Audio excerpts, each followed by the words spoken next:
Welcome to Pintu's biology. আজকের topic pollination বা পরাগযোগ। তাহলে পরাগযোগ কি? এখানে আমরা লিখেছি transfer of pollen grain from anther to stigma. তাহলে পোলেন গ্রেন বা পরাগধানী সেটা স্টিগমার ওপর গিয়ে পড়লে তখন তাকে আমরা বলি পরাগযোগ। সেটা যে কোনো মাধ্যমে গিয়ে পড়তে পারে। আমি এটা পরে পড়াবো। এখন আমি পড়াচ্ছি যে পলিনেশনের দুটো ভাগ, একটা সেলফ পলিনেশন, একটা ক্রস পলিনেশন। সেলফ পলিনেশনের আবার দুটো ভাগ, একটা হচ্ছে অটোগেমি, একটা গেইটোনোগেমি।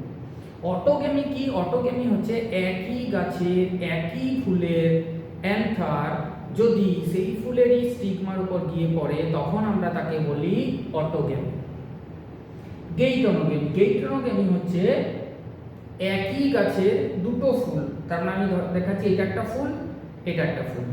তাহলে এই ফুলের অ্যান্থার যদি এই ফুলের স্টিগমার উপর গিয়ে পড়ে, দিয়ে যদি পরাগযোগ হয় তখন সেটাকে আমরা বলি গেইটোনোগেমি। এই দুটোই কিন্তু স্বপরাগযোগের মধ্যে পড়ছে। এবার আমরা চলে আসবো ক্রস পলিনেশন, যাকে বলা হয় জেনোগেমি বা অ্যালোগেমি।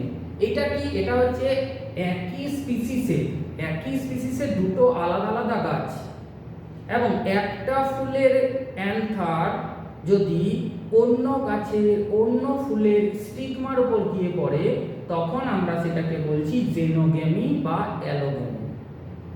এখানে কিন্তু একই গাছ ছিল, সেম প্লেন, এখানে কিন্তু সেম স্পিসিসের দুটো আলাদা আলাদা গাছ। এবার এই যে পরাগযোগ হচ্ছে সেটা সেলফ পলিনেশনই হোক বা ক্রস পলিনেশনই হোক, সেটা কিসের মাধ্যমে হচ্ছে?